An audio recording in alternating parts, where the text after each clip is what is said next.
I remember asking my husband, like, are we gonna make it? We're driving across the bridge into Manhattan, and I'm getting like kind of worried that I'm going to give birth in the Lyft car at this point. I know there's stories about people giving birth in cars, but it was not in my birth plan.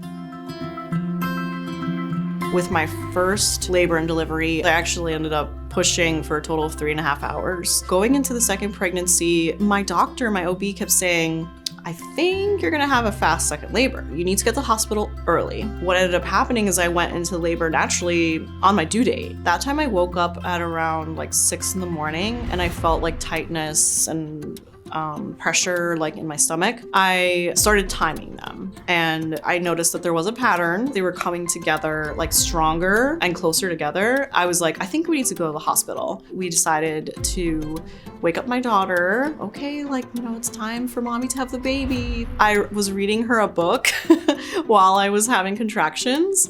I finished reading the book to my daughter. My husband has called the Lyft car at this point, and the contractions were coming very close together. We end up driving up to the hospital. Someone is asking me, like, what are you here for? Like, do you have an appointment? And I'm like, I'm in labor. It was very clear that I was like imminently going to have a baby. Like everyone on the floor, it seemed like, rushed over and they were like, oh, okay, this is happening. This lady is going to have a baby immediately. From my perspective, it just seemed like all these nurses, doctors, I don't even know, these people just like rush in and they check me and they're like, she's ready to push.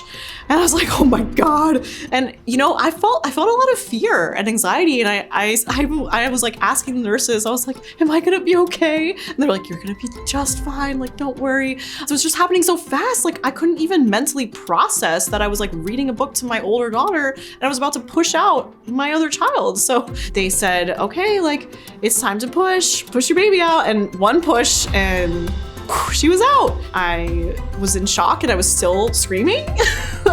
And the doctor was like, she's here, you can stop screaming now.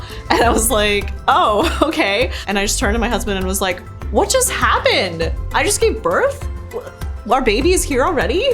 And he was like, yeah. She was so cute, just like her older sister. I remember her hat had a little bow on it, which I thought was really cute. To any pregnant people or fellow moms, you are all superheroes, and I know this is a cliche, but you're just doing an incredible, incredible job. Just remember your confidence and your strength, and try to seek out communities and people in your life that are going to uplift you and support you during this time.